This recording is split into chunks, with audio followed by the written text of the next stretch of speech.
My mother-in-law called me a gold digger at our anniversary party.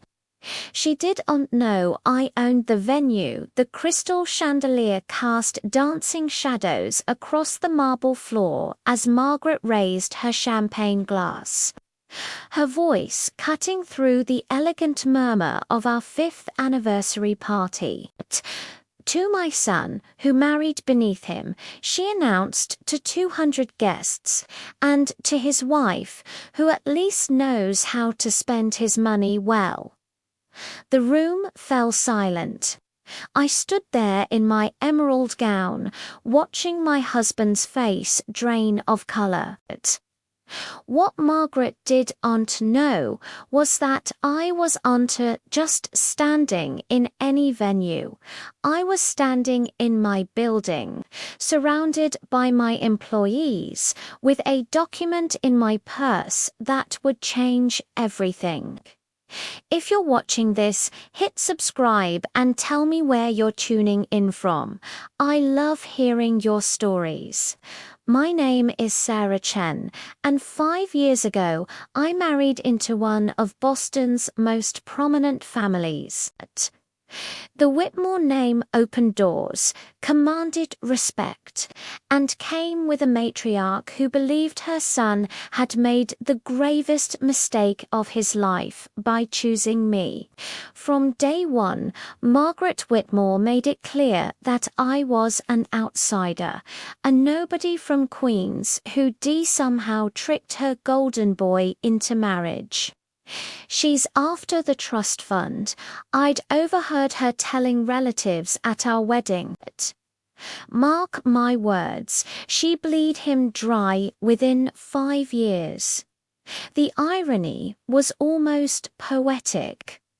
While Margaret was busy calculating my husband David's net worth and monitoring our joint accounts, she had no idea about the empire I'd built before I'd even met him. Tech consulting isn't glamorous, but when you land 3 Fortune 500 contracts before you're 30, the numbers add up fast. By the time David proposed, I owned commercial real estate in 4 cities and had a portfolio that would make most hedge fund managers weep. But I'd learned early that money talks loudest when it whispers. So I kept quiet, signed a prenup that protected David's family assets, and watched Margaret's campaign against me escalate year after year. The anniversary party was her masterpiece of manipulation. She'd insisted on planning everything, choosing the Crowne Plaza, the city's most exclusive venue, and inviting everyone who mattered in Boston society. "Let me do this for you, darling," she'd cooed to David. After all, not everyone knows how to navigate these circles. 3 weeks before the party, my phone buzzed during a board meeting. My property manager, Linda, rarely called unless it was urgent. "Sarah, we have a situation with the Crowne Plaza rental. The client is demanding specific arrangements that violate our standard contracts." I glanced at the caller ID again. Which client? Margaret Whitmore. She is trying to override our catering policies and wants to bring in outside vendors without insurance documentation. My fingers tightened around the phone. Of all the venues in Boston, she'd chosen mine. The universe, it seemed, had a sense of humor. "Handle it through the usual channels," I told Linda, and Linda, "Don't mention my name. List me as building owner, private investor on any documentation she sees." The next 2 weeks were an exercise in patience. Margaret called David daily with updates about the party planning, each conversation dripping with subtle insults about my family's absence from the guest list. I tried to find your mother's address, Sarah dear, but those Philadelphia suburbs are so confusing. Besides, would she really be comfortable among our crowd? My mother, who'd retired at 55 after selling her chain of boutique hotels, would have been perfectly comfortable. But I bit my tongue and smiled, filing each slight away in my mental ledger. The morning of our anniversary, I found David in his study, shoulders tense as he reviewed papers. "Mum's outdone herself," he said without looking up. $400,000 for one party. She says it's an investment in our social standing. I moved behind him, seeing the credit card statements spread across his desk. Margaret had charged everything to David's accounts, despite her own considerable wealth. "That seems excessive," I said carefully. She says appearances matter. That people are starting to talk about our lifestyle not matching the Whitmore standard. His voice carried exhaustion and something else. Doubt that evening, I chose my outfit with surgical precision. The emerald gown had been my mother's, altered to fit perfectly. The diamond necklace, a gift from my grandmother, caught the light with every movement. I looked like money, old money, the kind Margaret claimed I'd never understand. The Crown Plaza gleamed like a jewel against the Boston skyline. Guests arrived in waves, each greeting Margaret as if she were royalty holding court. She stood at the entrance in champagne silk, directing people with the efficiency of a general preparing for battle. "Sarah, darling," she called out as we approached, "don't you look ambitious tonight?" That necklace must have cost David a fortune. "It was my grandmother's," I replied smoothly. She believed in investing in timeless pieces. Margaret's smile tightened. How ... practical. The first hour passed in a blur of air kisses and backhanded compliments. Margaret had seated us at the head table, but surrounded us with her allies. Women who'd known David since childhood, and men who still called him Junior despite his 35 years. As the main course was served, Margaret rose with her champagne glass. The room quieted, 200 faces turning toward our table. This was her moment, the one she'd been building toward for 5 years. "Ladies and gentlemen," she began, her voice carrying the authority of old Boston breeding. "5 years ago, my son made a choice that surprised us all. He chose love over, well, let's call it traditional compatibility." Nervous laughter rippled through the crowd. David's hand found mine under the table, squeezing tight. "But Sarah has proven to be quite the little homemaker," Margaret continued, her tone sharpening. "She's learned to shop at the right stores, wear the right labels, and smile at the right people. To my son, who married beneath him, and to his wife, who at least knows how to spend his money well." The silence that followed was deafening. I felt 200 pairs of eyes on me, waiting for my reaction. David started to stand, his face flushed with anger, but I placed a gentle hand on his arm. "Thank you, Margaret," I said. rising slowly. My voice carried clear and strong across the room.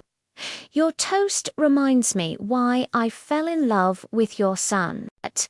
Despite being raised by someone who measures worth in bloodlines and bank accounts, he somehow learned to value character over credentials. Margaret's face went pale, but I wasn't finished. You're right about one thing. I do know how to spend money well. For instance, I knew this venue would be perfect for tonight. The marble was imported from Italy. The chandeliers are 19th century Austrian crystal, and the kitchen was renovated to Michelin standards just last year. Confusion flickered across her face. Around the room, guests exchanged glances. I should know, I continued, pulling a document from my purse. I signed off on every invoice. This is the deed to the Crown Plaza. I've owned it for 3 years. The paper trembled slightly in my hand as I unfolded it. According to our rental agreement, Margaret, you still owe $40,000 for tonight's event. The deposit barely covered the base rate. David's sharp intake of breath was audible. Margaret's mouth opened and closed like a fish gasping for air. But that's not why we're here, I said, warming to my theme. We're here to celebrate love triumphing over prejudice, partnership conquering pettiness. So I'd like to propose a new toast. I raised my glass, making eye contact with as many guests as possible. To my husband, who chose character over convenience. To his mother, who taught me that class can't be bought. You either have it or you don't. And to everyone here who wondered for 5 years how a nobody from Queens could capture a Whitmore man. I paused, letting the anticipation build. The answer is simple. I didn't capture him. We chose each other, and for the record, my portfolio was worth more than his trust fund the day we met. I just had the class not to mention it. The room erupted. David stood slowly, his eyes locked on mine with an expression I'd never seen before. Part awe, part revelation, part fury at his mother. Is this true? He asked quietly. I handed him the deed, every word. I also own the Meridian Tower downtown, 2 shopping centers in Cambridge, and a small hotel chain that's expanding to New York. My company, Chen Enterprises, has been in the Fortune 1000 for 2 years running. Why didn't you tell me? Because you never asked about my work beyond how was your day, because your mother convinced you I was after your money, and you needed to discover on your own that I wasn't, because I wanted to be loved for who I am, not what I own. Margaret found her voice. This is ridiculous. You're lying. The prenup protects David's assets, not mine, I interrupted. My lawyers found that fascinating, by the way. I signed it anyway, because I don't need Whitmore money. I never did. I turned to my husband. But you didn't defend me, did you? Even tonight, you were prepared to let her toast stand. To let 200 people think I'm a gold digger who trapped you, Sarah. You never defended me. Not once in 5 years. The words came out calmer than I felt. I have a proposal. Margaret, you have 2 choices. You can pay the 40,000 you owe for tonight's venue, or you can make a public apology, a real one, acknowledging that UVA misjudged me for 5 years. I will not, then you'll receive an invoice tomorrow. Standard terms, net 30 days. I turned to the guests. For everyone else, please enjoy the rest of your evening. The bar will remain open until midnight, courtesy of Chen Enterprises.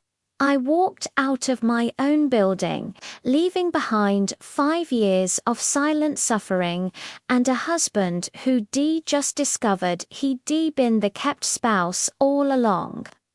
3 days later, the 40,000 arrived via wire transfer. No apology, just a terse note from Margaret's lawyer confirming payment. David had called 17 times, sent dozens of texts, even showed up at my office only to be turned away by security. On the 4th day, he arrived with something I didn't expect. A filing for legal separation from his mother's financial holdings. "I've been an idiot," he said simply. "Now I'm asking for a chance to prove I see you. Not your money, not your properties, not Chen Enterprises. You." 6 months later, we renewed our vows in my mother's backyard. 20 guests instead of 200, barbecue instead of caviar, and not a Whitmore in sight, except the one who'd chosen love over lineage. Your voice matters too. If you've ever been underestimated or overlooked, share your story in the comments below. Sometimes the best revenge is success they never saw coming. Names and some details have been changed for privacy.